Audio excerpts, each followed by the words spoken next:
Hola, buenas tardes a todos y a todas.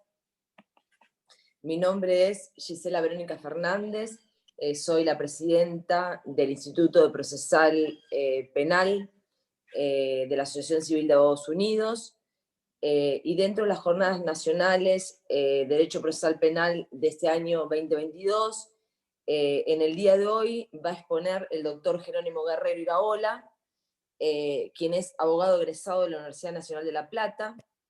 Tiene un máster en Derechos Humanos, es director general de coordinación de la Unidad de Defensa de la Defensoría del Pueblo de la provincia de Buenos Aires, y la temática que vamos a llevar adelante es el litigio estratégico, el rol de los instrumentos de promoción y protección de los derechos humanos, la responsabilidad del Estado y la vigencia de los derechos humanos en los procedimientos administrativos y procesos judiciales. Pueden ir formulando por el chat las preguntas que crean pertinentes, y después de la exposición del doctor vamos a hacer un intercambio de ideas, ¿sí? Con un ping-pong de preguntas como para cerrar la temática, y ustedes pueden por el chat ir consultándonos las dudas que tengan y las vamos evacuando. Les agradecemos muchísimo por la presencia y por su tiempo, y bueno, le damos la bienvenida al doctor Jerónimo Guerrero ahora. ¿Cómo estás, Jerónimo? ¿Cómo te va? Hola, buenas tardes a todos y todas. ¿Cómo están? Espero que estén muy bien. Y bueno, y gracias por sumarse a compartir este intercambio que entiendo va a ser muy enriquecedor. Así que, bueno, como bien decía Gisela, la idea era conversar un poco acerca del litigio estratégico y sobre todo algunos desafíos con los que me he ido encontrando y que me han llevado a reflexionar desde el quehacer profesional, ¿no? Muchas veces quienes atravesamos un proceso de formación en las universidades, lógicamente para ser abogados y abogadas tuvimos que habernos formado, haber atravesado por las facultades y haber atravesado una currícula, podremos advertir que los contenidos o la formación es un tanto dogmática, y ello hace que gran parte de las cuestiones a las que nos exponemos como profesionales de la práctica profesional no tengan una previsión o no hayan tenido un tratamiento, un abordaje o una mirada desde la apuesta pedagógica. Lógicamente, yo hablo desde una posición de sujeto, por eso voy a hacer una breve caracterización de cuál ha sido mi práctica profesional, y a partir de esa caracterización voy a generar este contrapunto en relación a la formación por ahí más tradicional, más dogmática, y a poner en tensión algunas cuestiones. Yo me gradué en la Universidad Nacional de La Plata en el año 2009, había ingresado en el año 2005, y desde el año 2007 participé activamente en la Asamblea Permanente por los Derechos Humanos La Plata, en los equipos jurídicos que trabajaron en el juicio Unidad 9, que fue uno de los juicios de lesa humanidad que se dieron aquí en La Plata, con sentencia y condena. Fue un juicio importante porque a partir de allí se construyó digamos, la condena a personal civil también que participó en la Unidad 9, que eran los médicos por omisión del deber de cuidado. Luego participé en lo que fue Circuito CAMS y Comisaría Quinta. Comisaría Quinta aquí en La Plata funcionó no solo como un centro clandestino de detención, sino como una maternidad clandestina.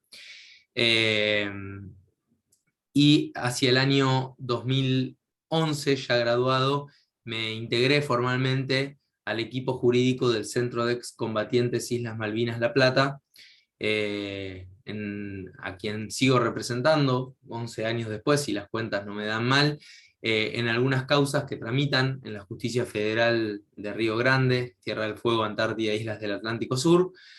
Una de ellas tiene que ver con la investigación que se lleva adelante por la Comisión de Torturas por parte de miembros de las Fuerzas Armadas en perjuicio de los soldados conscriptos durante la Guerra de Malvinas. Al día de la fecha esa causa, y ahora voy a hacer un comentario, pero hoy digamos, han declarado en el marco de esa causa 176 personas, la mayoría de ellas en calidad de víctimas directas y el resto en calidad de testigos, a mi juicio víctimas también indirectas, pero víctimas al fin. Otra causa por crímenes de guerra cometidas por miembros de las Fuerzas Armadas Británicas en perjuicio de los soldados argentinos, que tramita también en Río Grande, con las complejidades del caso, porque el día de mañana, y si todo va bien y de acuerdo a lo previsto, deberíamos lograr generar una instancia internacional de intercambio, y eso sí que es bastante complejo. Y la otra causa, que no tenía que ver no era de naturaleza penal, pero y que no fue iniciada por mí, ninguna de las tres fueron, salvo la de crímenes de guerra, ninguna de las otras dos fueron iniciadas por mí, pero fue iniciada por el doctor Alejo Ramos Padilla, tuvo que ver con la identificación, o el pedido de identificación de los soldados que estaban enterrados como NN en Cementerio Darwin, Islas Malvinas. Ese proceso está concluido, quedan todavía algunos soldados por identificar, pero en líneas generales el grueso de los 122 cuerpos que estaban enterrados como NN han sido identificados. Al día de la fecha hay 112 soldados que fueron identificados por la Cruz Roja Internacional en conjunto con el equipo argentino de antropología forense. Más allá de lo que he realizado por el CECIM, he tenido una práctica en términos de activismo jurídico siempre ligada a los derechos humanos. He representado víctimas de violencia contra las mujeres y violencia de género en distintas ocasiones y oportunidades, me he formado, como bien lo decía Gisela, en derechos humanos, a partir bueno, no solo la práctica profesional, sino también el estudio de mi maestría aquí en La Plata, dirigida por Fabián Salvioli. Y bueno, y un poco desde ese lugar, y siempre estando y habiendo estado vinculado al ejercicio profesional, porque desde el año 2010 que sostengo mi estudio, me llevó a pensar mucho en las perspectivas de abordaje del derecho penal, desde una perspectiva que no es la perspectiva del mainstream, que no es la perspectiva del abogado penalista.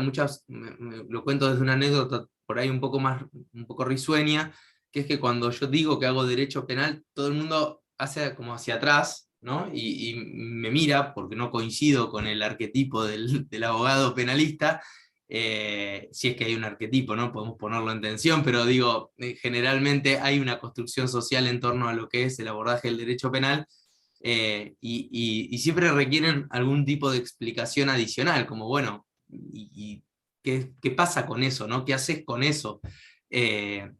Y entonces explico todo esto que recién someramente describí, y que se puede hacer derecho penal de otras formas, se puede hacer derecho penal desde una mirada profundamente amplia en términos de promoción y protección de los derechos humanos, e incluso se puede hacer derecho penal desde una perspectiva que no está muy explorada desde el mainstream, que tiene que ver con el acompañamiento a las víctimas, a aquellos sujetos, aquellas personas que han sido vulneradas en sus derechos, cuando se trata de violación a derechos humanos. Siempre que hay un delito hay una violación a algún derecho o algún bien jurídico tutelado, pero cuando hay violación a los derechos humanos, a partir de esta caracterización muy específica que tienen los derechos humanos, hay un quehacer muy interesante y no muy explorado, más allá de la vasta tradición que en Argentina tenemos a partir del trabajo de los organismos de promoción y protección de los derechos humanos,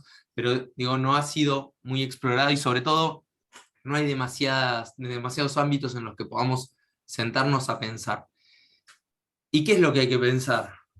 Bueno, lo primero que hay que pensar, o que propongo pensar, porque no soy dueño de ninguna verdad absoluta, digamos, sino más bien estamos hoy en un conversatorio, en un ámbito de intercambio, tiene que ver eh, con este proceso inicial de deconstrucción que supone este tipo de abordaje profesional, o este tipo de abordaje del derecho penal, que es un derecho penal desde los márgenes, un derecho penal que, como digo, no es el derecho penal del mainstream, no es el derecho penal del tipo de abogado y abogada que uno podría ver en una película, en una serie, o que uno puede reconstruir a partir de los distintos relatos o imaginarios que circulan socialmente respecto a los abogados y abogadas penalistas.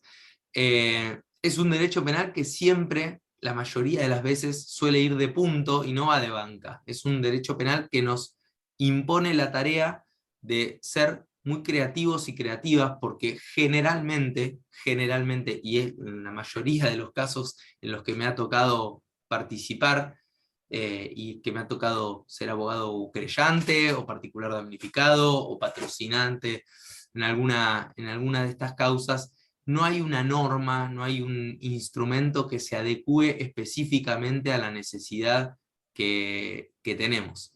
Entonces, ¿qué sucede cuando no tenemos una herramienta normativa? Sobre todo, que en la mayoría de los casos, salvo, bueno, ustedes creo que están emplazados en Capital Federal principalmente y alrededores, y yo sé que alrededor de la UBA hay una tradición un poco más rica y más difundida en términos de derecho crítico, pero la formación en La Plata, al menos con la que digamos, la que yo atravesé, era muy positivista. Y entonces la pregunta inicial es, ¿qué pasa cuando nos formamos en el positivismo y de repente la consolidación del plexo normativo, del plexo de antecedentes, de la caja de herramientas a la que podemos echar mano, no está diseñada para nosotros y nosotras? ¿Qué sucede?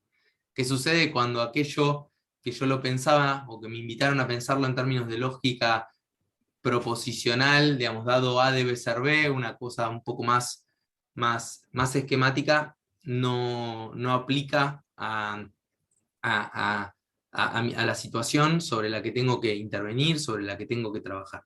Y ustedes dirán, bueno, esto es una exageración. No, la verdad que no es una exageración. Es muy desgastante hacer derecho desde esta posición, o construir derecho desde esta posición, porque como decía, generalmente, o me he encontrado en muchas situaciones hablando en otro idioma, tratando de conversar con operadores judiciales, cuando digo operadores judiciales hablo de personas que trabajan en instituciones judiciales, con representantes, distintos secretarios, secretarias, jueces, juezas, y otro tipo de trabajadores y trabajadoras que no aplican esta visión, no aplican esta, no comprenden, pero no lo comprenden porque no puedan comprenderlo, no, simplemente no está dentro de su matriz de análisis, las cuestiones concomitantes que surgen a partir del abordaje desde esta perspectiva. Y es una perspectiva, como decía, que parte de la situación de debilidad inicial, de una situación en la que hay vulneración a los derechos humanos, y cuando hay vulneración a los derechos humanos, generalmente estamos en presencia de grupos, colectivos o personas que están en una posición de desventaja para con la sociedad.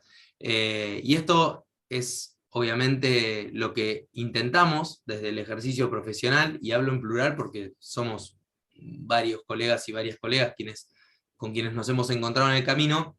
Intentamos equiparar esas condiciones, intentamos que se ponga de resalto a la hora de entablar un planteo, la situación específica por la cual estar atravesando ese colectivo o esa persona en particular frente al derecho.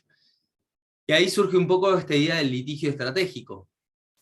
¿Qué es el litigio estratégico? Por supuesto que en todo diseño de un plan de vuelo jurídico hay una mirada estratégica. Eso está claro, digamos, cada vez que nos sentamos frente a un expediente, cada vez que evaluamos un caso concreto, trazamos una estrategia procesal, una estrategia jurídica.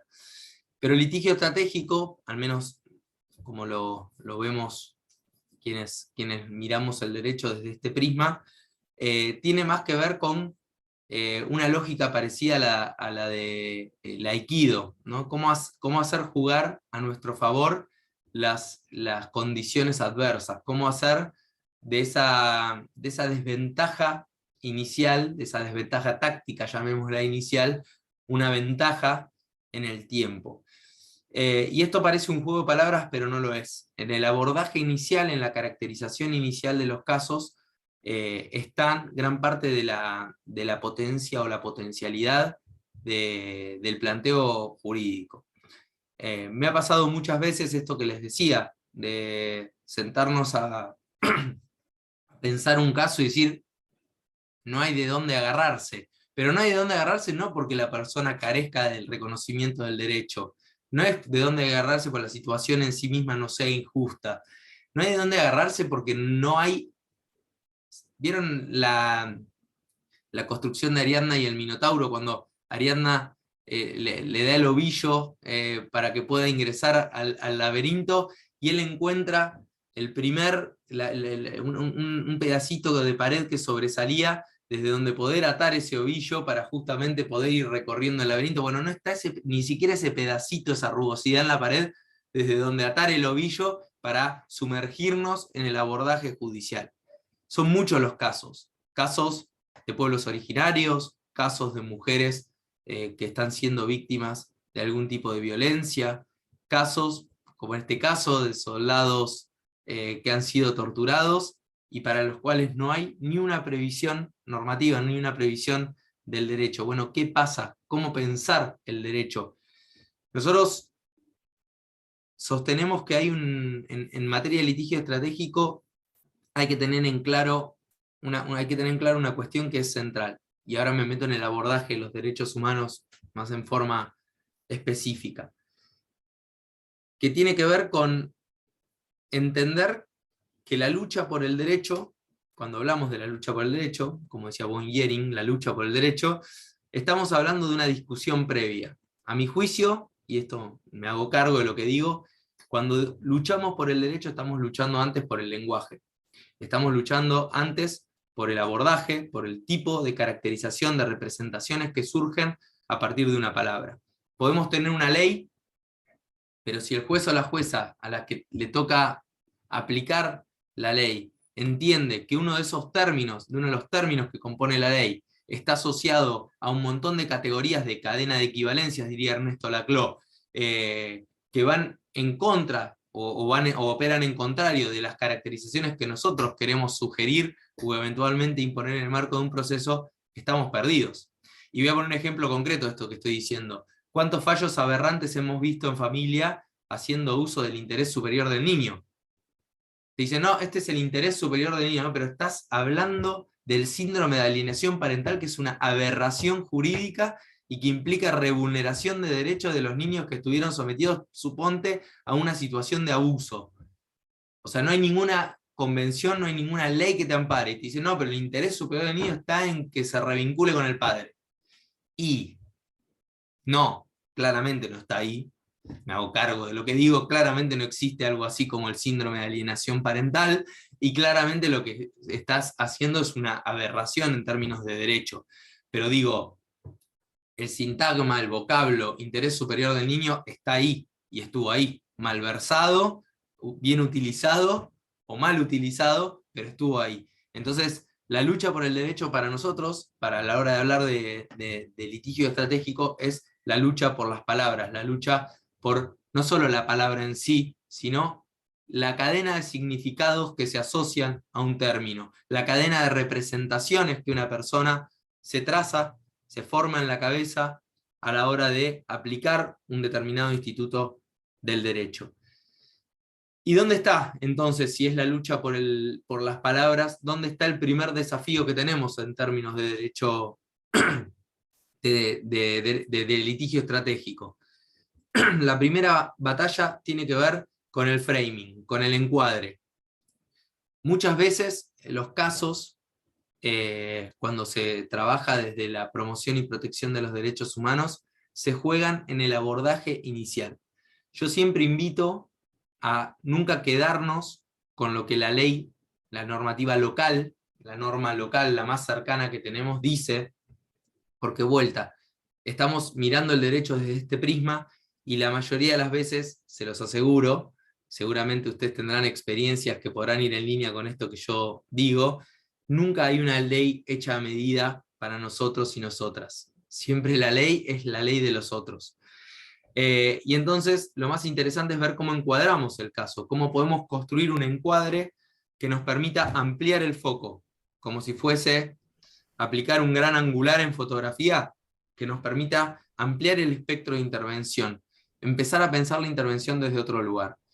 Mis mejores aliados y aliadas a la hora de poder aplicar el derecho han sido a lo largo de estos años de ejercicio profesional los instrumentos internacionales de promoción y protección de los derechos humanos que nos brindan una enorme herramienta. Argentina, la República Argentina, afortunadamente es un faro en materia de incorporación a su normativa de los instrumentos internacionales de promoción y protección de los derechos humanos, y desde allí les aseguro que he tenido siempre enormes aliados a la hora de plantear un caso.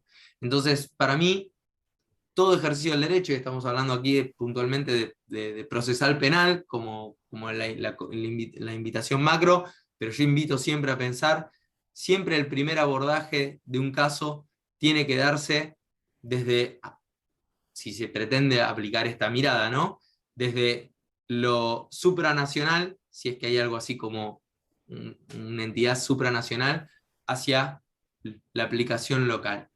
Yo he encontrado enormes herramientas en distintos casos que me han permitido generar algún tipo de interpelación a quien estaba juzgando y desde donde poder torcer un destino que a priori iba a ser caótico o que iba a implicar revulneración de derechos. Cuando hablamos de derechos humanos, hablamos con una definición clásica de los derechos que cada persona tiene por el solo hecho de serlo. Todo el andamiaje de derechos humanos en términos normativos, en términos internacionales, surge principalmente a partir de la culminación de la Segunda Guerra Mundial, cuando se conoce o cuando se toma conocimiento pleno de lo que había sido el horror del Holocausto. Fíjense que es Churchill quien, recorriendo las fosas comunes, dice, y refrendando un poco esto de que la lucha por el derecho es la lucha por las palabras, dice al ver ese horror, dice, se ha cometido el delito sin nombre. ¿Por qué? Porque no había todavía un nombre que pudiese tipificar o caracterizar tamaña aberración contra la humanidad. Estaba hablando del delito de genocidio, que luego se termina de consolidar en, en el derecho internacional, y que hoy está claro que está ampliamente penado y que está consagrado en instrumentos internacionales que incluso pueden implicar el juzgamiento de la responsabilidad individual de los artífices por ante la comunidad internacional.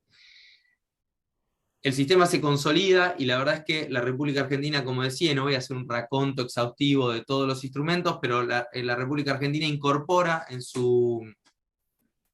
a su legislación básicamente lo más rico de los dos sistemas que hoy nos rigen en materia de derechos humanos.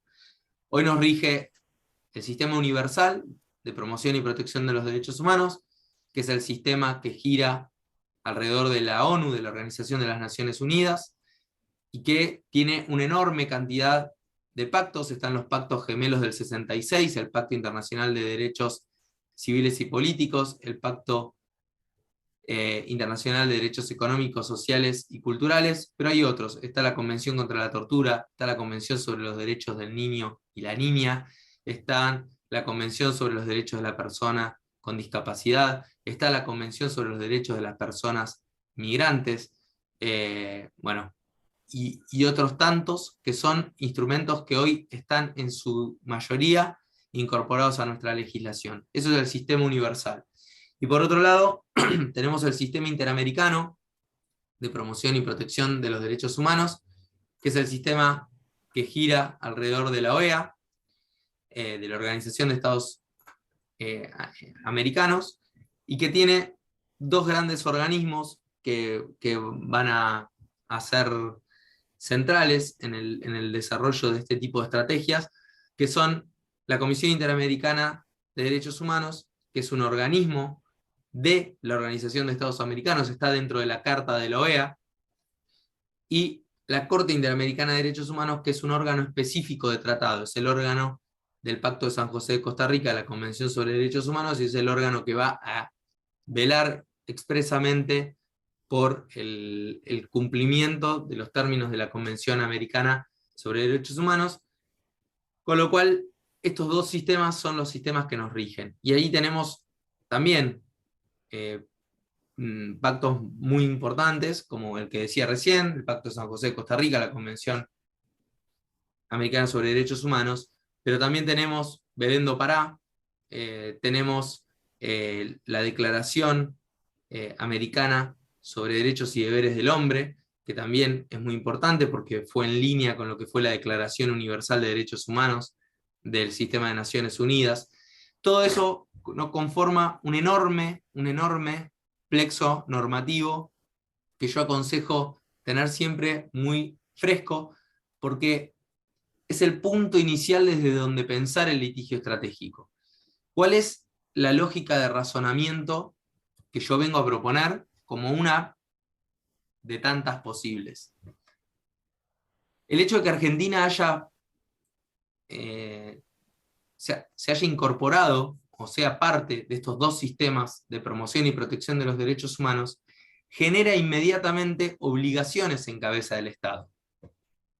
Y este es un punto muy importante, porque generalmente entendemos, o solemos entender, vaya a saber por qué, por alguna cuestión formativa, por alguna cuestión que rija el sentido común, que se va formando a lo largo del tiempo y que es el más difícil de erradicar, que los derechos son solo una dimensión declamatoria, del tipo, bueno, sí, tenés derecho a tal cosa, pero anda a cantarle a Gardel, ¿no? Como quién se hace cargo de que ese derecho efectivamente se materialice. Y la verdad es que hay que empezar a pensar desde la faz estatal de los derechos humanos. Por definición, el único que puede vulnerar derechos humanos es el Estado.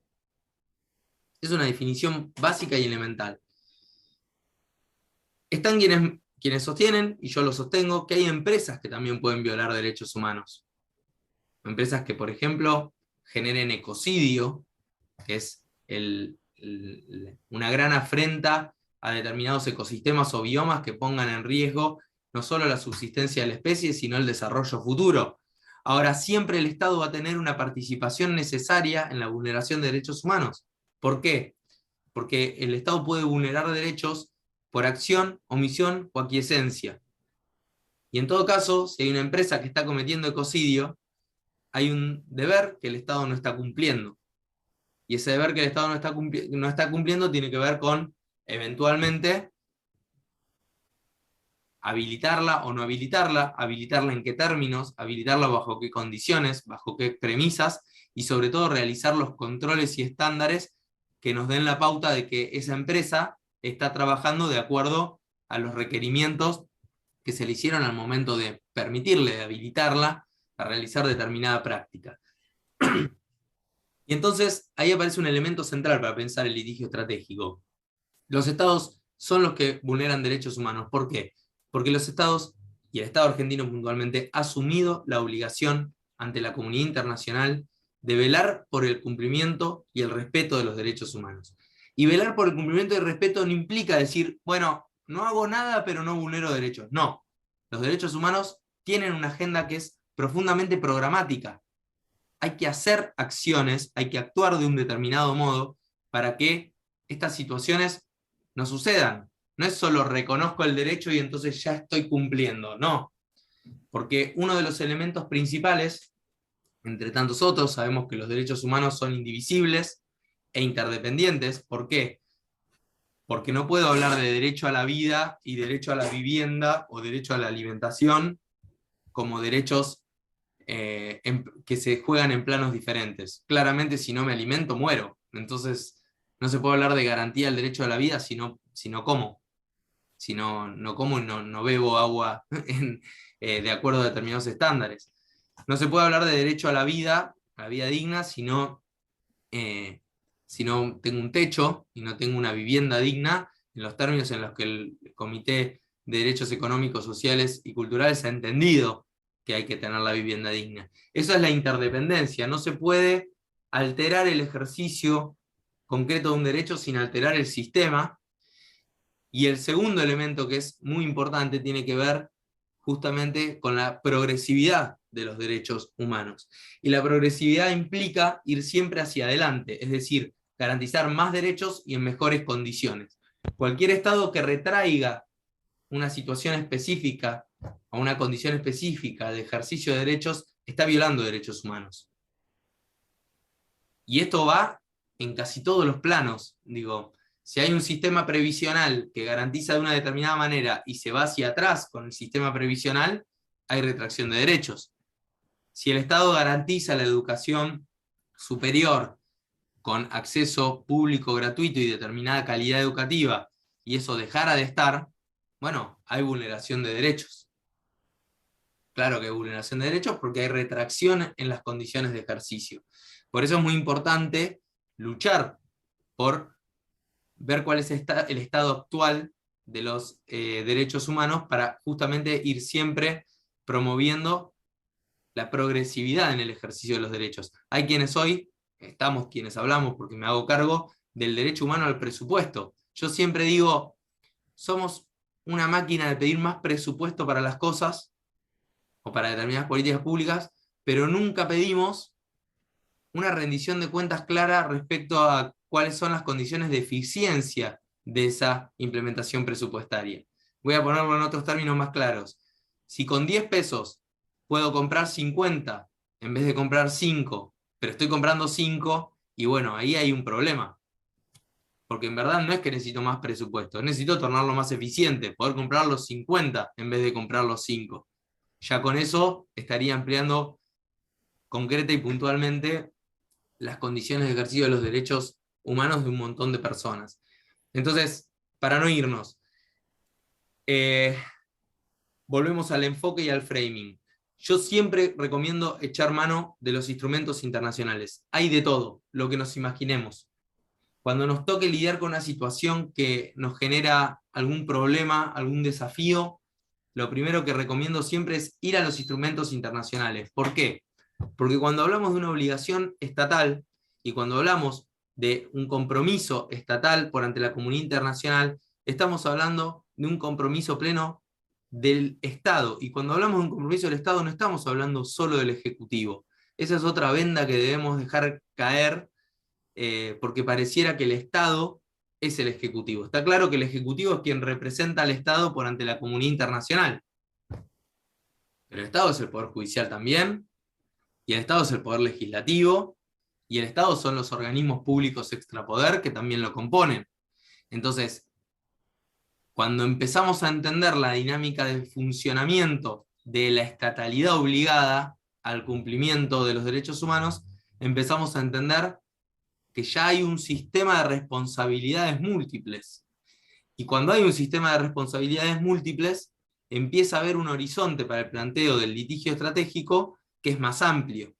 Ya el juez o la jueza puede ser eventualmente quien venga a determinar una situación fáctica y jurídica determinada a partir de un análisis de subsunción clásico, o también puede ser un adversario. ¿Por qué un adversario? Porque si un juez está diciendo que hay síndrome de alienación parental y que hay que revincular a un niño que ha sido abusado con su padre abusador, y bueno, ya ese juez deja de ser el sujeto imparcial que viene a aplicar el derecho a partir de un juicio, de las normas de la sana crítica, a partir de un proceso de subsunción en términos de lógica. No, bueno, es un adversario, es un agente estatal a quien la Constitución en su parte orgánica le ha dado la responsabilidad de juzgar, que además está comprometido a actuar con debida diligencia de acuerdo a las responsabilidades que emanan, responsabilidades estatales y obligaciones estatales que emanan de los instrumentos internacionales de promoción y protección de los derechos humanos, que no está haciendo lo que la legislación establece que hay que hacer. Y ya es un sujeto o una sujeta que está comprometiendo la responsabilidad internacional del Estado por ante organismos internacionales. Y entonces, ya ahí cambia el foco de abordaje, ya ahí cambia la perspectiva, ya ahí cambia el encuadre. Por eso cuando yo hablaba del framing, del encuadre en materia de litigio estratégico, lo que estaba intentando poner sobre la mesa es, bueno, ¿cómo construimos el litigio? En materia penal, ¿cómo construimos el litigio? En materia procesal, ¿cómo construimos el litigio para que cumpla su utilidad principal, o la utilidad principal que para mí tiene el derecho, que es la posibilidad de reposición o restauración de un determinado orden social.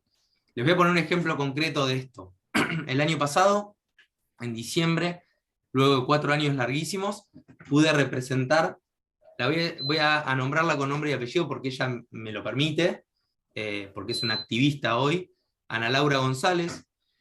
Ana Laura González fue la víctima sobreviviente de un hecho tremendo que sucedió aquí en La Plata, no en La Plata, sucedió en Ensenada, en Punta Lara, pero estamos muy cerquita aquí, yo estoy acá en La Plata, estamos muy cerca, sucedió hace un poquito más de 4 años ya.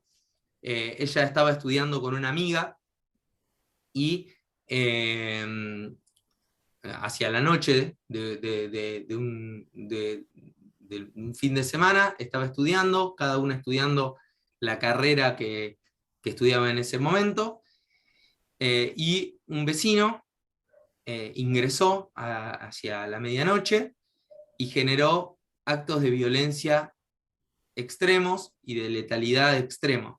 Fue un caso muy difundido porque acaparó mucho la atención de los medios de comunicación y que culminó con María Emma Córdoba, asesinada por este sujeto, y con Anita, Ana Laura, yo le digo Anita porque tenemos una amistad y hay un cariño enorme, como sobreviviente de esos hechos, víctima, sobreviviente y testigo principal.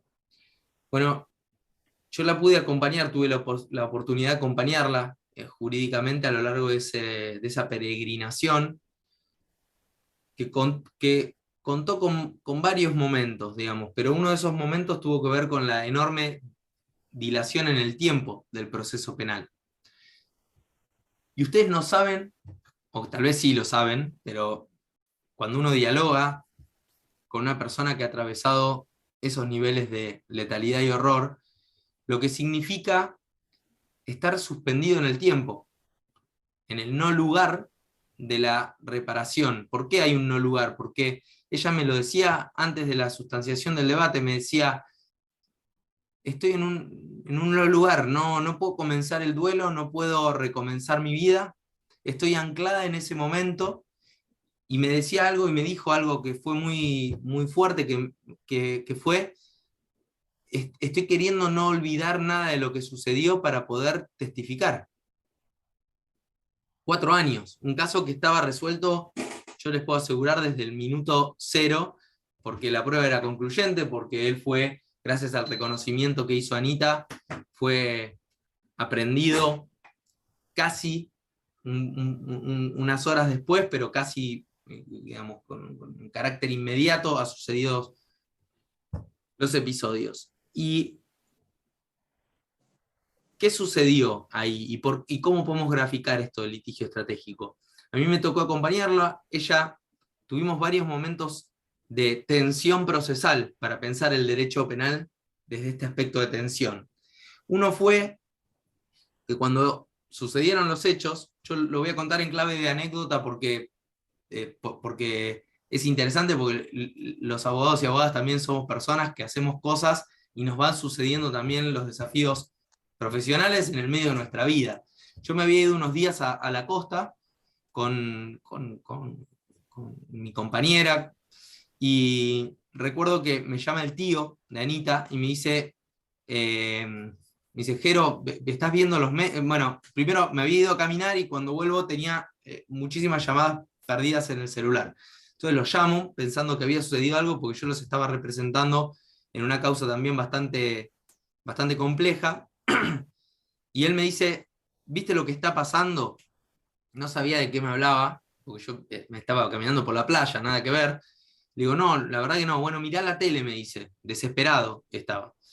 Entonces, le digo, bueno, dame un ratito que miro, veo lo que está pasando, porque no sé de qué me estás hablando, y me comunico con vos. Cuando empiezo a ver, hacían 2, 3 horas que habían terminado de suceder los hechos, ya los medios se habían noticiado, habían empezado a copar la escena, y lo primero que advierto es que había un problema grande. Entonces lo llamo, le digo, bueno, ya me vuelvo, despreocupate, pero es una familia muy retraída, muy hacia adentro, que no le gusta la exposición y que la verdad es que no, yo ya los conocía. Le digo, se viene un tsunami. Lo primero que va a suceder es que se viene un tsunami. ¿Por qué se viene un tsunami? Porque los medios son implacables, van a intentar ingresar a toda costa, hacerse de testimonios, y aquí tenemos que preservar a Anita. Digo, ¿y cómo preservarla? Primero, que no sea molestada en el proceso de recuperación. Ella estaba internada en el hospital momentos después. Y segundo, que no que su nombre sea resguardado, porque nadie elige ser víctima, es una obviedad lo que estoy diciendo, nadie elige ser víctima de un hecho así. Pero el tema es qué otras circunstancias se juegan que nos pueden poner en un lugar que no solo genere la vulneración concreta y puntual que supone el estar en una situación de vulneración de derechos como lo que le había tocado atravesar, sino las situaciones que pueden sobrevenir. Yo le decía, camino a La Plata ya, le digo, imagínate que ella en un año o en unos meses quiera irse a vivir a Australia y recomenzar su vida. Si su nombre aparece en determinados medios de comunicación, va a estar ligada vía Google y algoritmos e indexación a este hecho trágico. Y ella por ahí quiere, porque hay un derecho humano al proyecto de vida, a la autodeterminación informativa, ella por ahí quiere recomenzar en otro lado. Entonces, el primer gran desafío profesional fue construir una vocería. La familia me dijo, ¿querés ser vocero? Sí, quiero ser vocero, no tengo problema. No, no es que quiero, digo, no tengo problema en hacerlo. Fueron 2 semanas tremendas. Y ustedes dirán, ¿qué tiene que ver con el derecho penal? Todo. Porque allí el interés que yo estaba resguardando era el de Anita. Y entonces me tocaba hacer algo para lo que nadie me había formado. Fueron 2 semanas tremendas. Digo 2 semanas porque es lo que dura las cuestiones así en los medios. Luego tuvo otros picos, pero fueron 2 semanas en las que me llamaban no menos de 80 veces, 80 medios por día, de distintos medios, portales, radios, los grandes medios de comunicación, en los que me querían hacer decir cosas que habíamos definido no decir. Y bueno, y amortiguado todo eso, sacamos 2 comunicados pidiendo por favor que no se expusiera el nombre de Anita, que hoy vuelvo a decir, la nombro porque ella ha adoptado una posición de activismo y es una militante activa de la causa de los derechos de las mujeres y ha decidido hacer público esto tiempo después. Pero bueno, en ese momento, en todo ese vórtice, en toda esa complejidad que les estoy contando, yo me siento con ella en el hospital y ella me pregunta qué posibilidades hay. Y ahí le conté, le digo, bueno, el Código Procesal Penal de la Provincia de Buenos Aires te habilita a ejercer como víctima determinadas o adoptar determinadas acciones o ejercer tus derechos de determinada forma. Y también le digo, puedes presentarte como particular damnificada.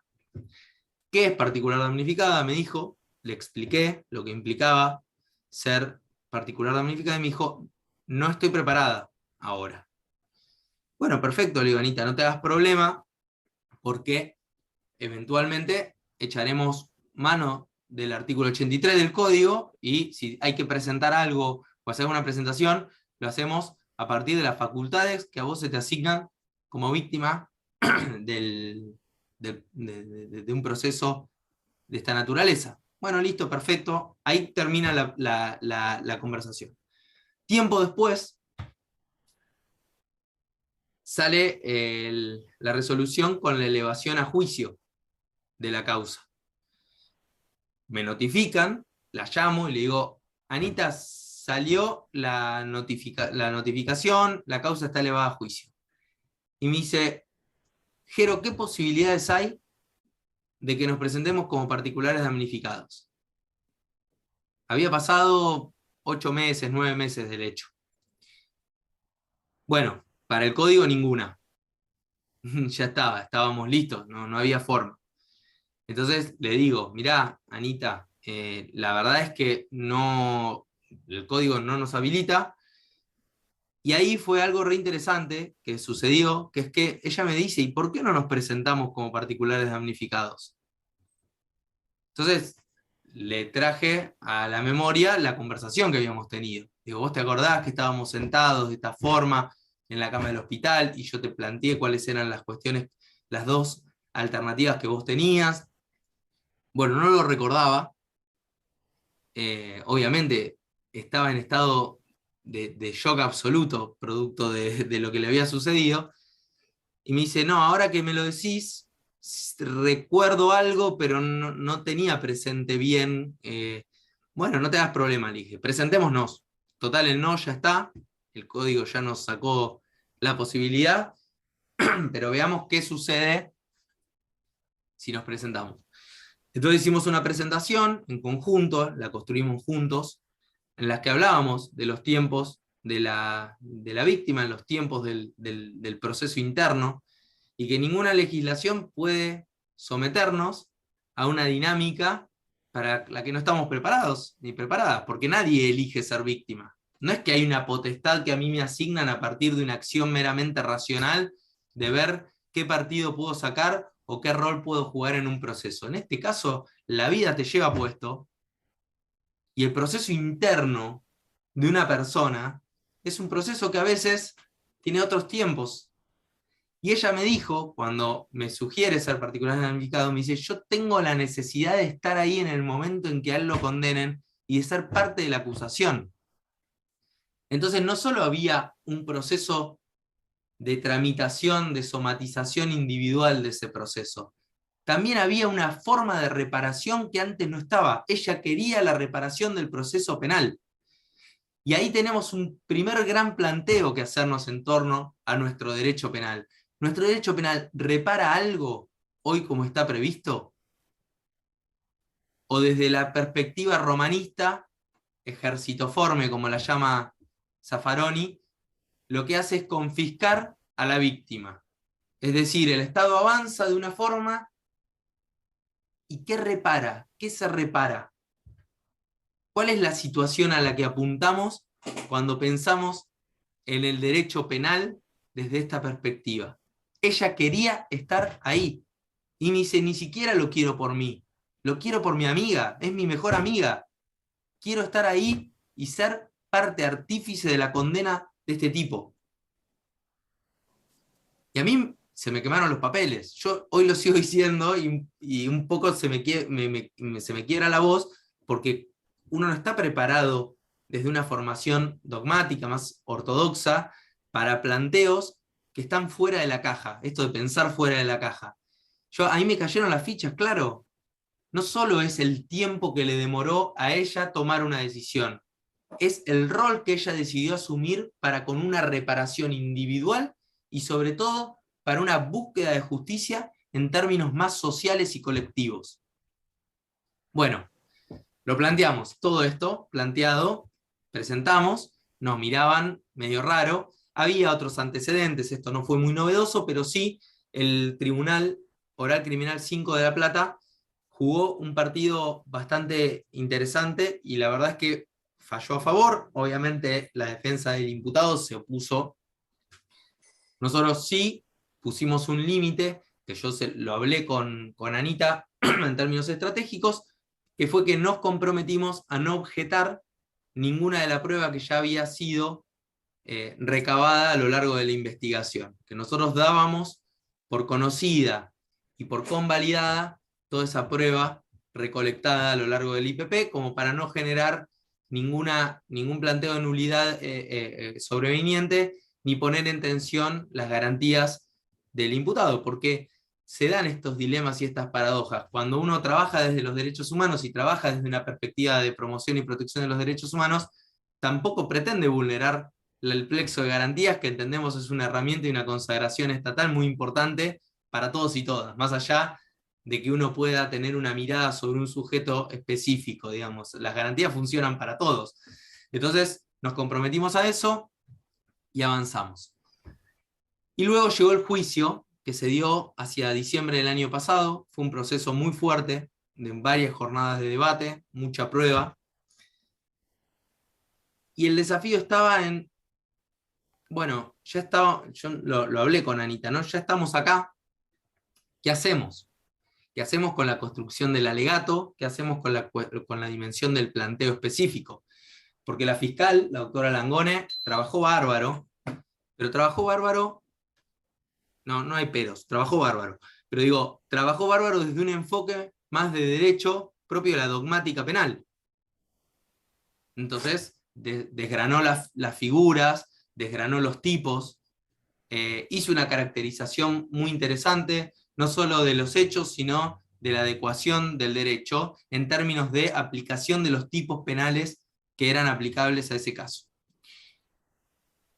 Y entonces, ¿qué podíamos introducir nosotros y Anita? Porque yo no era más que un medio, un instrumento para poder aplicarla, y era la mirada de la reparación en términos del tribunal. Entonces construimos un alegato y un petitorio que tenía que ver justamente con entender que un femicida, en este caso Báez, que fue el femicida, porque la nombré Anita, pero no nombré a Ariel Osvaldo Báez, el femicida de María Emma Córdoba, intenta construir, según nuestra construcción, un mensaje que es un mensaje pedagógico y que no solo tiene que ver con la letalidad aplicada a una persona determinada, sino con un mensaje que implica de no revertirse, de no sancionarse fuertemente, de no construir una ejemplaridad desde el abordaje judicial, un mensaje para toda la comunidad. Nosotros dijimos al momento de alegar, si esto no es sancionado como se debe y el abordaje no es el debido, el abordaje es, no solo hay un tipo penal en juego, aquí hay una construcción más amplia, hay un plexo de derechos, se está construyendo un mensaje de falta de libertad para todas las mujeres. Porque la pedagogía que construye un femicidio es una pedagogía que va más allá del caso individual. Por supuesto que la responsabilidad penal se juzga en el caso concreto, pero sí hay un mensaje que es obligación del tribunal construir, porque hay instrumentos internacionales de promoción y protección de los derechos humanos, como la CEDAW o Belén do Pará, por ejemplo, que nos invitan a construir un mundo libre del temor y la miseria, un mundo que bregue por la erradicación de todas las formas de violencia contra la mujer. Y entonces le pedimos al tribunal que en la sentencia construya un apartado específico hablando de esta obligación. Le pedimos al tribunal que entienda que en la ejemplaridad de la condena también iba un contramensaje al mensaje que todo femicida intenta construir consciente o inconscientemente al momento de cometer una atrocidad como las que se cometen lamentablemente cada 27 horas en Argentina. Y esto implica vuelta, salir de la caja y salir del esquema de pensamiento. Y ustedes dirán, bueno, pero al final del día es solo un aporte en clave de cómo pensar el abordaje. Bueno, sí, pero cuando el Tribunal Oral Criminal número 5 falló y dictaminó la reclusión perpetua, que fue un fallo bastante novedoso, porque la pena de reclusión está en discusión hoy en día en la República Argentina, yo les puedo asegurar que estando al lado de Anita, el nivel de alivio y de reparación individual y el nivel de alivio y reparación colectiva de todas las personas que estaban acompañando fuera de ese proceso fue de las experiencias más emocionantes y transformadoras que me han tocado atravesar hasta ahora desde el ejercicio profesional. Entonces, cuando hablamos de litigio estratégico y hablamos de promoción y protección de los derechos humanos, hablamos de encuadre. Siempre hay un encuadre diferente. Yo podría haber alegado diciendo, bueno, la figura del femicidio ha sido incorporada en el artículo 80 y justamente tiene una parte que en su dinámica de comisión, el sujeto activo, todo lo que decimos cuando alegamos desde una perspectiva más dogmática, pero había algo más que proponer. Y casos como este, lamentablemente, me han tocado bastante en mi ejercicio profesional. Pongo en la Anita porque ella justamente ha asumido este rol, pero me ha tocado a lo largo de mi ejercicio profesional trabajar con personas que lo único que esperaban que parece que es lo único que esperan como si fuera algo chiquito, pero en verdad es el universo de la persona con quien trabajamos, es una reparación integral. Y cuando hablamos de reparación integral, no hablamos del concepto que nos inculcaron casi inconscientemente de la indemnización, ¿no? Como el momento de dejar indemne un daño, porque yo les puedo asegurar que un daño a los derechos fundamentales es algo que deja una huella indeleble en cualquier subjetividad, en cualquiera. Pero sí, la reparación es también poder encontrar los mecanismos para reconstruir nuestra identidad, para volver a narrarnos, para volver a insertarnos desde un lugar determinado a partir de una transformación, a partir de una respuesta estatal efectiva en la trama social. Y por eso es tan importante pensar también esta dimensión del derecho penal. Yo creo que desde la mirada de la promoción y protección de los derechos humanos y desde los abordajes más actuales del neoconstitucionalismo e incluso de la posibilidad de pensar otros sujetos de derecho que no necesariamente sean la persona humana, el derecho penal se queda muy corto. Es un derecho penal que hoy no resuelve, y esto me hago cargo de lo que digo, y digo, vengan por mí, no tengo problema, digo, pero a mi juicio no resuelve prácticamente nada. No resuelve nada de las víctimas y sobre todo, y valiéndome de la enorme inflación penal, de la enorme inflación de causas penales y de la enorme cantidad de situaciones que se aprecian en orden a las condiciones de detención de las personas que resultan autores penalmente responsables o que están aguardando un debate, digo, tampoco resuelve nada desde ese lugar. Creo que el debate tiene que ser honesto y que el debate tiene que ser desprovisto totalmente de miradas fanáticas. Nosotros tenemos un problema en la construcción de nuestro derecho penal. Hoy nuestro derecho penal, si a mí me preguntan, no sé a quién le es útil. Me animaría a decir que socialmente no reviste utilidad. O sea, sí, como institución es importante. No estoy poniendo en tela de juicio la necesidad de que haya un sistema penal y cuál es el fundamento que haya. Así como funciona hoy nuestro sistema, desde una perspectiva de obligaciones estatales en materia de promoción y protección de los derechos humanos, me animaría a decir que no está resolviendo prácticamente nada. Desde ese lugar, pensar alternativas, pensar colectoras, pensar paradigmas nuevos, abordajes nuevos, interpelaciones nuevas al sistema en general, me parece que es un enorme desafío que tenemos que construir quienes ejercemos la abogacía. Me parece que hacerlo con honestidad intelectual y sobre todo con un pleno y vasto conocimiento de los derechos humanos es el gran desafío, porque como todo, cuando uno da un debate y sale de la zona de confort para darlo, puede suceder que nos vaya muy bien en términos de poder consagrar algo que nos arrime más al valor justicia, pero también puede salir muy mal y puede ser que el debate sea cooptado por miradas que tal vez sean incluso más restrictivas en clave de derechos. Entonces me parece que tenemos que dar un debate honesto y tenemos que tratar de evitar que este debate sea cooptado inmediatamente por las grandes tribunas de discusión pública que básicamente son los medios de comunicación. Por eso yo celebro hoy esta invitación, que me permitan decir estas barbaridades, porque son barbaridades, yo lo sé, pero digo, que podamos construirlo colectivamente entre colegas, que podamos pensar entre colegas cuáles son esos desafíos, porque en definitiva somos nosotros los operadores del derecho, somos nosotros y nosotras quienes nos enfrentamos a estas limitaciones, a estas potencialidades, a estas dificultades, y sobre todo quienes vemos muchas veces la frustración en la cara de nuestros clientes, la frustración en la cara de las personas a quienes acompañamos, porque el derecho no está pensado para las nuevas dinámicas de desempeño de lo social.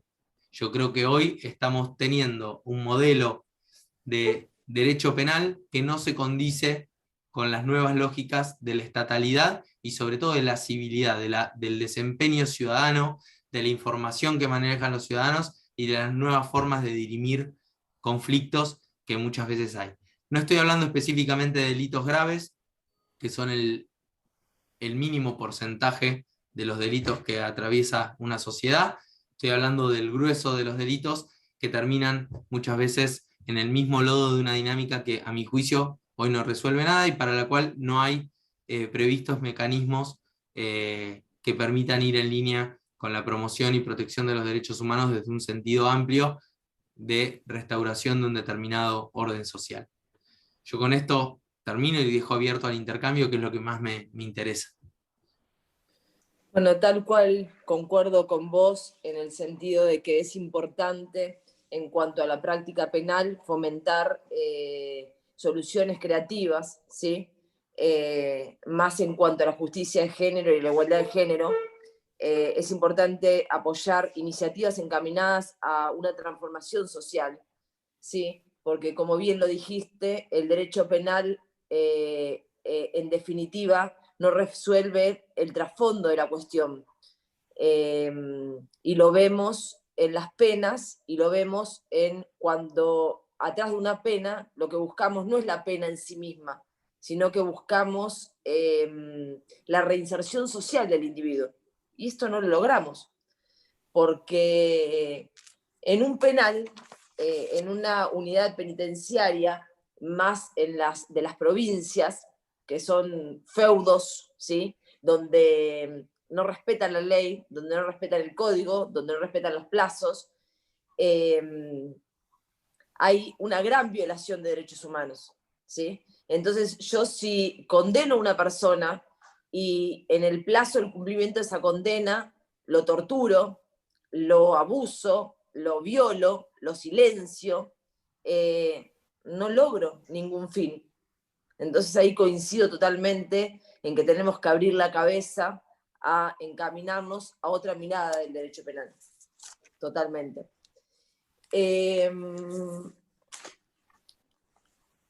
Me gustaría que nos podamos ahondar un poquito en qué es para vos la debida diligencia estatal. Bien, la debida diligencia estatal es una herramienta, un concepto instrumental que es clave y que tiene que ver con aquellas prácticas o desempeños esperados y esperables de los agentes y las agentes estatales a la hora de la aplicación del derecho, de acuerdo a las obligaciones internacionales que el Estado ha contraído en materia de promoción y protección de los derechos humanos. Es el estándar que las y los funcionarios judiciales o estatales en general deben cumplir a la hora de aplicar el derecho y resolver una situación determinada. El no cumplimiento implica violación a los derechos humanos, es clave. Por indebida observancia de la debida diligencia estatal, valga la redundancia, hay condenas, o se han dado condenas a los distintos estados, y esto es importante atender, porque justamente la pregunta que nos surge es, bueno, ¿cómo lo demostramos? ¿Cómo acreditamos que hay una violación a los derechos humanos? Bueno, y una forma interesante es siempre construir el escenario, el estándar que debió haber regido.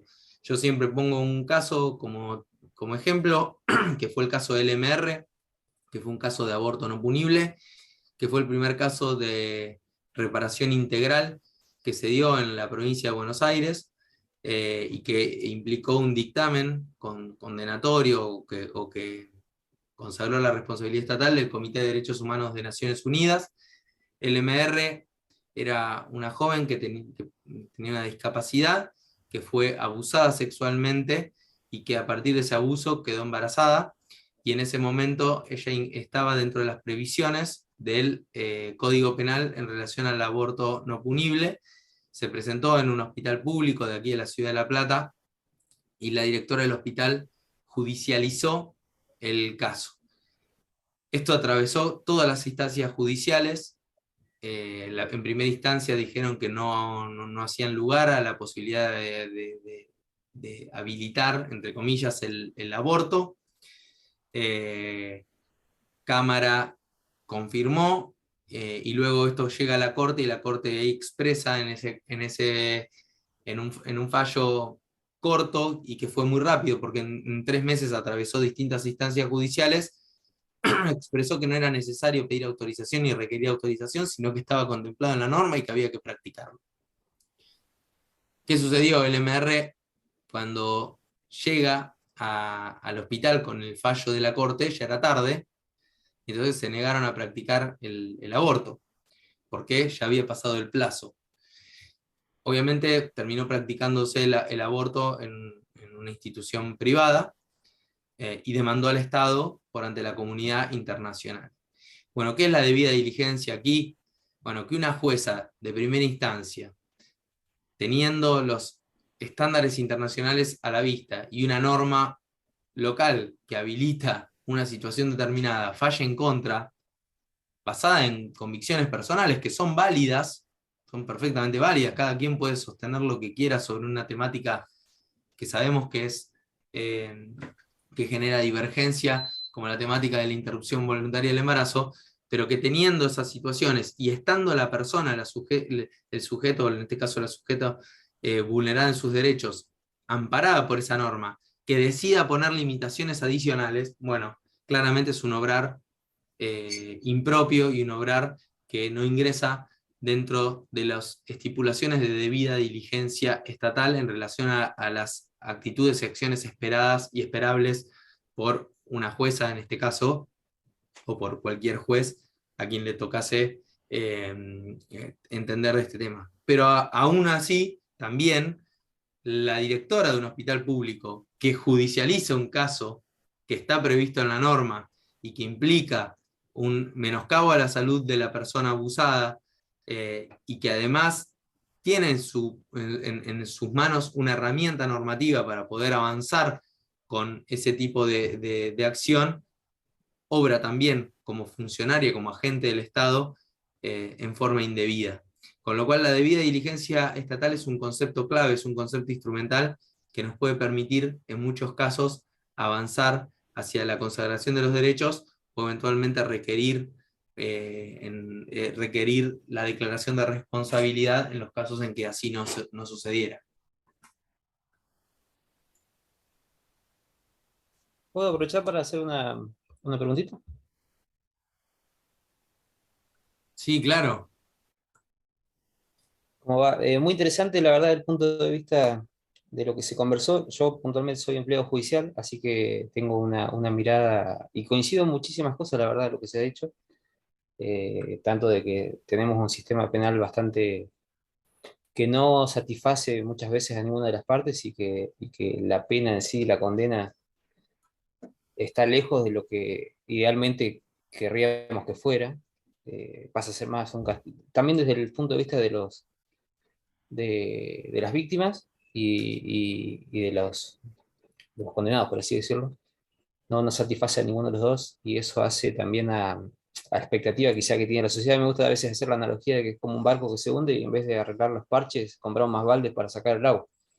Es decir, invertimos en el Poder Judicial en vez de invertir en la rehabilitación o evitar en principio que ese delito ocurra para empezar, ¿no? Que no siempre se puede, pero quizá hay muchas políticas que se pueden hacer para evitarlo. Lo que sí quería preguntar es más o menos en derecho comparado, ¿cómo estamos en relación quizá a otros países, tanto en la aplicación del derecho internacional, de los tratados internacionales y desde el punto de vista procesal? Quizá hay algún modelo que sea más, que podamos tomar como para nutrir el nuestro, que definitivamente tiene mucho para mejorar. Se me pregunta. Mirá, está buenísima la pregunta porque nos introduce en algunas paradojas, ¿no? Y una de esas paradojas tiene que ver con que nuestro plexo normativo, al menos internacional, en materia de incorporación de instrumentos de promoción y protección de los derechos humanos, es súper amplio.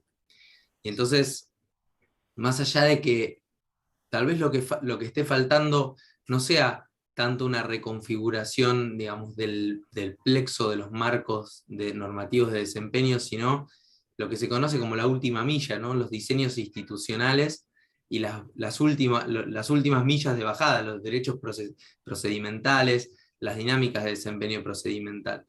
En ese marco, yo creo que la transformación tiene que ser a nivel de las instituciones y que en muchos casos se podría resolver con una capacitación exhaustiva y constante y permanente, y sobre todo un sistema un poco más acabado de rendición de cuentas por parte de los operadores del derecho, porque muchas veces lo que sucede es que la norma está, los términos y estándares están, lo que falla es la aplicación. Esto que decía al principio del interés superior del niño. Vamos, ¿cómo puede ser que todavía haya jueces y juezas que nos hablen del síndrome de alienación parental? Yo no lo puedo entender. Entonces allí lo que hay es un problema en términos de rendición de cuentas, porque la pregunta principal es, ¿qué sucede cuando alguien sostiene eso? ¿Qué sucede cuando un puñado de jueces y de fiscales hacen caso omiso a la legislación, enorme legislación y muy acabada y exhaustiva sobre violencia contra las mujeres, como en el caso de Úrsula Bahillo? ¿Qué sucede? No sé si están todos y todas al tanto, pero Úrsula Bahillo, digamos, el agresor, el femicida de Úrsula Bahillo fue citado el mismo día en que luego avanzó con la perpetración del femicidio, para ser notificado de que se le estaba formando una causa cuando tenía, no me acuerdo cuántas, pero creo que son 5, 6 o 7 denuncias previas, y tenía denuncias de incumplimiento de medidas de restricción. Y hoy el proceso de enjuiciamiento de uno de los magistrados está a la espera de producción de más pruebas, cuando es muy evidente, muy evidente. Entonces, si no hay un sistema de rendición de cuentas, y no hay un sistema institucional de formación constante y continua, y un análisis un poco más acabado respecto del accionar de las y los funcionarios, y es muy difícil generar transformaciones.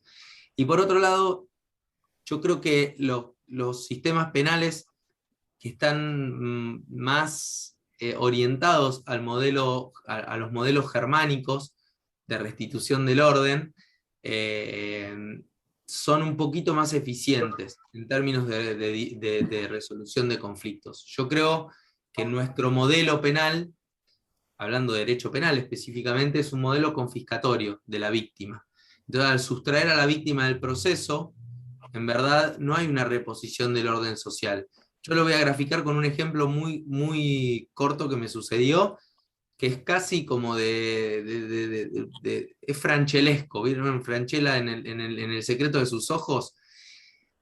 Me pasó, yo soy activista en un barrio de aquí de la ciudad de La Plata, me tocó defender a un joven del barrio que me vino a pedir ayuda, un pibe que se estaba, lo voy a decir en términos no jurídicos, no pomposos, era un pibe que se estaba comiendo tremendo garrón, tremendo garrón. Se los voy a poner en palabras bien concretas lo que sucedió esquemáticamente. Él estaba en su casa, en el barrio donde yo trabajo hay una red de solidaridad que por ahí desde los cánones más hegemónicos son más difíciles de comprender. Llega un pibe que conocía y le dice, ¿me acompañás a comprar marihuana? Como el pibe a quien yo defendí tenía auto, le dice, sí, te llevo y te traigo porque estoy viendo el partido. Literal, o sea, sucedió esto. Van hasta el punto de donde la otra persona iba a comprar marihuana. La persona se baja, el pibe a quien yo defendía estaba en el auto, y no sé, tienen un entredicho, no sé qué sucede. La persona que yo defendía nunca supo bien qué sucedió. Lo cierto es que cuando están volviendo le pide dar la vuelta, da la vuelta pensando que volvían a buscar algo, y sin saberlo, porque tenía un camperón, porque era en invierno, saca un arma el otro pibe y le dispara al tranza, digamos, a quien le había vendido, o no le había vendido, no sabemos qué había sucedido, la marihuana. Bueno, ¿para qué cuento todo esto? Tentativa de homicidio, una bestialidad la calificación, tentativa de homicidio y demás. Supongamos que el otro pibe sí, ahora viene un vecino, te dice, che, me lleva, qué sé yo, sí, la compra-venta es ilegal y demás, pero la verdad es que el flaco lo lleva de buena fe. ¿Pero por qué digo todo esto? Porque cuando se empiezan a dar las indagatorias, o los llamados a prestar declaración, recuerdo que había una instructora, y yo fui como abogado. Lo defendí porque era un pibe del barrio, yo lo conocía, le decían el Pikachu, es un divino, y al día de hoy me lo cruzo, tiene una familia, construyó su casa, es un pibe de 10, que se vio envuelto en una situación dramática, yo no estoy justificando la situación, no estoy diciendo que estuvo bárbaro, pero a veces suceden esas cosas. Y viene la víctima, quien había recibido los disparos, uno de sus disparos en la rodilla, cae con muletas y, bueno, la persona, el Pikachu, estaba detenido y yo fui a presenciar la declaración, porque digo, bueno, es importante estar aquí, hay que estar para ver qué es lo que está, digamos, qué es lo que pasó, qué es lo que va a decir y poder tener un escenario para prever esto. Y allí pasó uno de los sucesos más extravagantes que a mí me tocó atravesar al frente de una defensa penal. Se sienta la víctima, que tenía una rodilla completamente destrozada por uno de los impactos de bala, había recibido un solo impacto en la rodilla. Y le dice a la instructora, mire señora, yo sé que me comí un disparo en la rodilla. No le dijo así, le dijo, yo sé que me dieron un tiro en la rodilla. Pero la verdad, dice, está el otro preso, esto me genera problemas porque ahora van a venir los hermanos del detenido y se van a agarrar y mi familia va a saltar. Y la verdad es que yo quiero que esto termine acá y yo sé que tengo un tiro en la rodilla, pero la verdad es que nosotros no nos agarramos a tiro habitualmente, este se zarpó, pero por favor que termine acá. Y la instructora, que tenía los anteojos así, se levanta los anteojos y le dice, esto es derecho penal, esto es de oficio. Yo ya no puedo frenar esto, le dice. ¿Y a qué voy con el modelo germánico de restitución del orden social? Ese pibe que efectivamente tenía un tiro en la rodilla y que era grave, se volvió al barrio con el conflicto no solo no resuelto, sino que acrecentado, porque efectivamente tiempo después la familia de quien quedó detenido, no de mi defendido, a quien rápidamente logramos sacarlo y ni siquiera se llegó a juicio porque se entendió que no había mérito, pero de la familia del otro pibe, el que disparó, y la familia de este pibe se agarraron a trompadas y fue una batalla. Y la pregunta del millón ahí es, sí, hay un bien jurídico tutelado que es la salud, la integridad física y demás. Ahora, ¿qué resolvió el derecho penal? ¿Tuvo un pibe preso? Sí. Bien, sí, de acuerdo a la ley, bien preso. Ahora, el conflicto social, el conflicto puntual, ¿se resolvió? No, se acrecentó. Entonces me parece que lo que tenemos que discutir, no legitimando balaceras y demás, porque tampoco creo que es, no estoy justificando el hecho, me parece un hecho gravísimo, me parece que hay que abordarlo y trabajarlo, pero claramente hay que abordarlo y trabajarlo desde otros dispositivos estatales, porque el derecho penal no está dando respuesta, no solo no le está dando, está acrecentando el conflicto. Entonces me parece que hay que empezar a repensar esas dinámicas y me parece que los modelos germánicos que buscan una restitución del orden a través de alguna compensación, de algún trabajo, más la intervención de algún otro actor estatal, me parece que puede ser un buen camino a explorar. Sí, definitivamente podría ser la solución para restablecer la paz social, por lo menos acá en Río Negro, es la palabra que solemos usar. Aunque habría que ver si se puede hacer en todos los casos, ¿no? Pero es verdad que a veces la solución puede ser más perjudicial el desarrollo normal de un proceso penal que quizá una recomposición que lleve a la paz social. Pasa que, bueno, hay que ver, hay casos y casos, ¿no? No todos los casos son iguales y, y el bien tutelado siempre quizás se pueda llegar a ese tipo de soluciones, pero bueno, considero que sí, que hay muchos más casos en los que se podría aplicar una solución de ese tipo. Muchas gracias por la respuesta.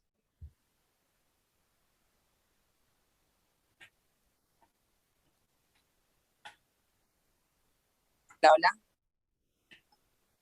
Hola. Bueno, hubo un Hola. problemita porque es un corte general de luz, así que lamentablemente me tuve que reconectar. Bueno, entonces quedó claro que es necesario modificar nuestro sistema penal, Jerónimo. Así es, sí. ¿Y cuáles serían los desafíos principales en clave de litigio estratégico? Los desafíos es justamente esto, es poder salir de la caja, es pensar por fuera del mainstream, pensar por fuera de la formación más dogmática. A veces cuesta. Yo siempre cuento, sin ánimo de ser autorreferencial, pero me parece que por ahí es enriquecedora porque siempre cuento que a veces cuando me junto con algunos colegas a pensar, piensan que estoy digamos, que tomé algo antes del Porque lenguaje. cuesta abrir la cabeza. No, pero no porque tenga una mentalidad superior, sino simplemente porque, digamos, yo pienso a veces desde una óptica que es hasta bizarra, digamos, hasta que muchas veces hasta cuesta poder, porque me acostumbré a pensar el derecho así, no porque sea un genio, sino me formé con Oscar Rodríguez, un abogado penalista aquí en La Plata, que era un loco hermoso, pero es un loco hermoso, porque lo veo cada tanto. Y cada vez que había un desafío importante, No fue buena la salida de Vélez. No. Exigieron estamos escuchando viendo ese partido de Vélez, que no me tenía parece. claridad. Sí, Valentín Gómez rechazó corto. alguien que tiene el micrófono abierto. Picante. El lateral que Alguien va a que venir tiene el al micrófono área, abierto. la buscan de cabeza, Sí. quería Iván. Mientras vemos cómo va el Hugo. lateral de Vélez, digo, no, y siempre cuento que Oscar me volvía loco porque yo venía recién graduado y digo, che, hay que presentar un recurso de apelación. Buenísimo, no sacaba nunca la vista de la pantalla, abrí un cajón así y me daba un libro de Hannah Arendt. Y yo digo, ¿qué hago con esto? ¿No? Porque tengo que presentar un recurso de apelación y este tipo me está dando un libro, La banalidad del mal, ¿viste? Bueno, y un informe, Eichmann en Jerusalén, un informe sobre la banalidad del mal, o me daba, me daba sobre la escuela de Frankfurt, ¿viste? Me dice, bueno, lee a Walter Benjamin, ¿viste? Yo digo, este tipo está completamente de la cabeza, porque tengo que presentar, se me vence en unos días, y me hace leer esto. Y era una forma de entrarle, que era una dinámica de trabajo, que parecía que no tenía nada que ver, pero cuando uno terminaba de leer lo que él indicaba, para mí hacía sentido muy claro. Y yo creo que si nosotros logramos abrir el gran angular y partimos de la base, si queremos buscar un tipo de ejercicio del derecho, hay otros y son perfectamente válidos y son hasta, incluso, hasta tienen éxito también en términos de éxito en clave clásica, ¿no? De lo que es tener éxito.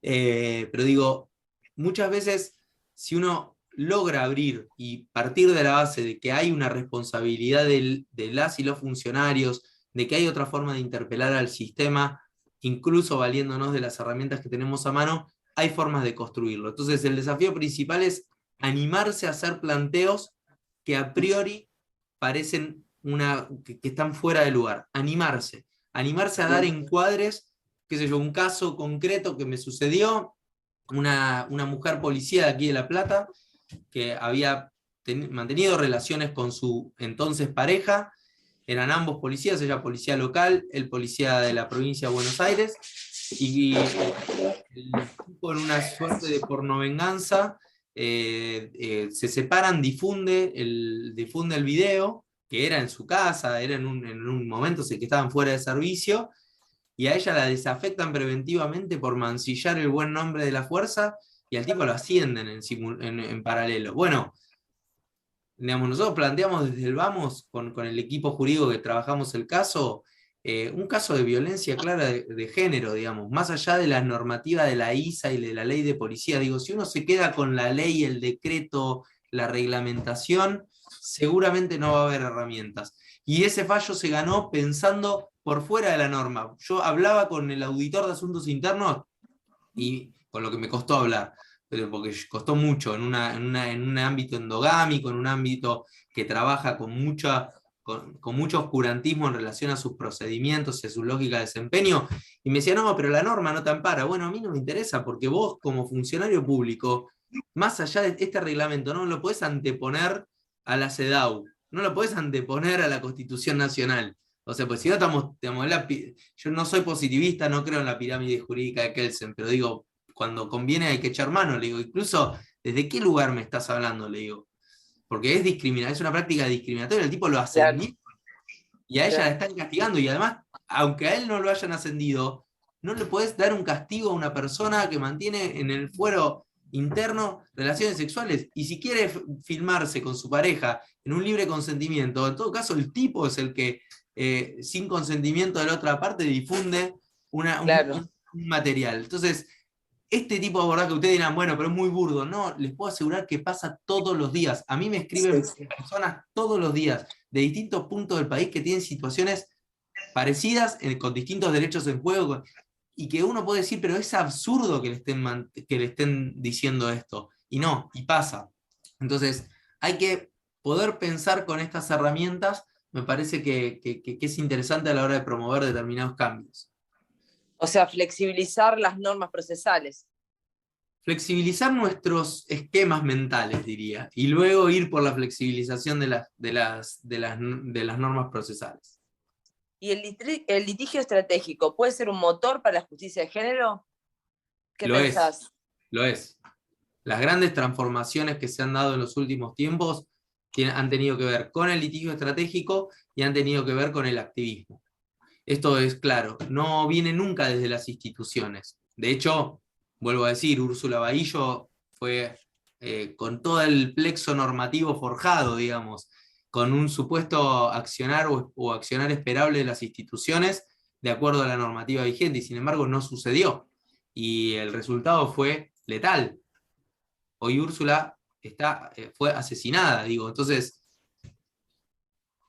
las transformaciones se hacen desde los márgenes, ineludiblemente se hacen desde los márgenes. Y en materia de derechos,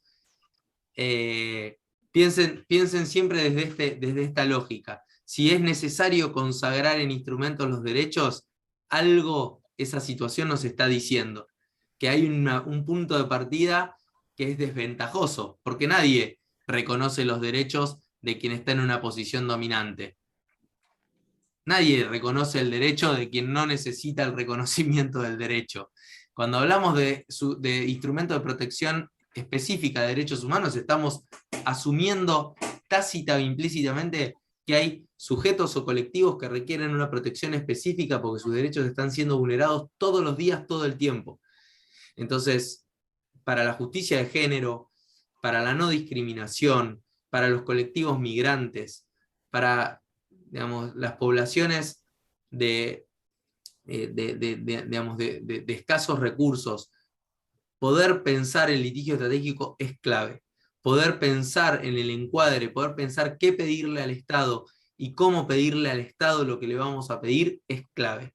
Si no hubiese habido litigio estratégico, hablo por ejemplo del fallo Berbisky, un fallo que es señero en relación a las condiciones de detención. Digo, eso es litigio estratégico. Poder entender que uno va con un planteo determinado respecto de una situación determinada y va chocando contra distintas ventanillas en las que no hay respuesta y es necesario impulsar una transformación a partir de una presentación judicial. Y uno podrá decirme, bueno, pero tenemos ya Berbisky 2, porque pasa el tiempo y las condiciones, pero bueno, pero es cierto que al menos hay una interpelación desde un lugar determinado que es muy interesante.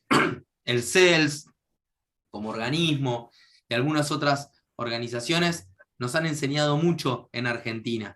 Digo, Mignone con la PACO sobre el derecho a la verdad. Si Mignone, la PACO y demás no se hubiesen sentado a pensar cómo hacer en Argentina para poder consagrar el derecho humano a la verdad, no hubiésemos tenido juicios por la verdad y posiblemente no hubiésemos tenido luego la derogación de las leyes de punto final y obediencia debida, la nulidad de las leyes y la posibilidad de avanzar en el juzgamiento a partir de las obligaciones internacionales de los crímenes de la dictadura. Entonces, eso es litigio estratégico. Frente a todas las puertas cerradas, pensar cómo construir una ventana o una escalera para salir por el techo. Ahí está donde podemos empezar a entender cómo un determinado abordaje desde una perspectiva humanista, de una perspectiva en clave de derechos, nos puede hacer salir de un laberinto, como decía Borges, por arriba.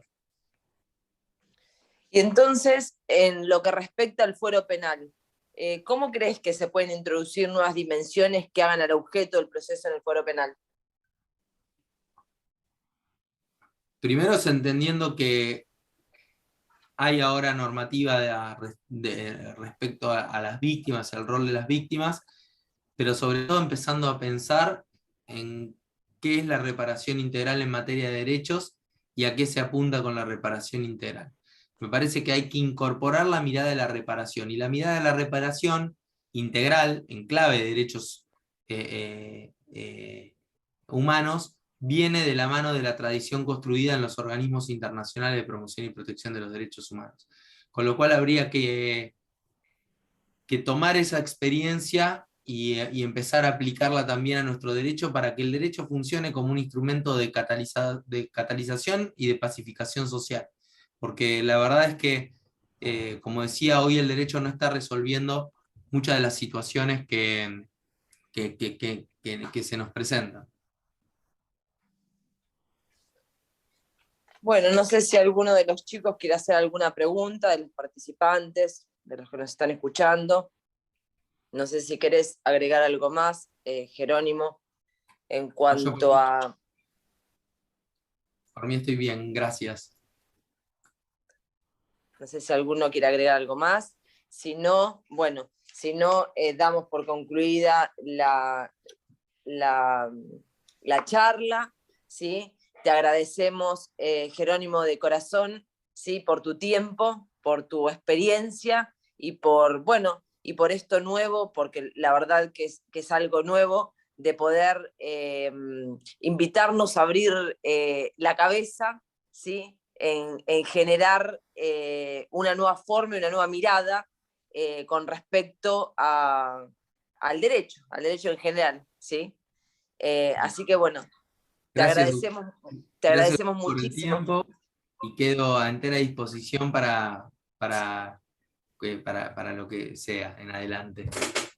Bueno, con todo gusto de que vuelvas a estar con nosotros. Bueno, te agradecemos a vos y le agradecemos a todos los que participaron. Un cariño enorme para todos y buen fin de semana. ¿Sí? Nos vemos en la próxima. Hasta luego.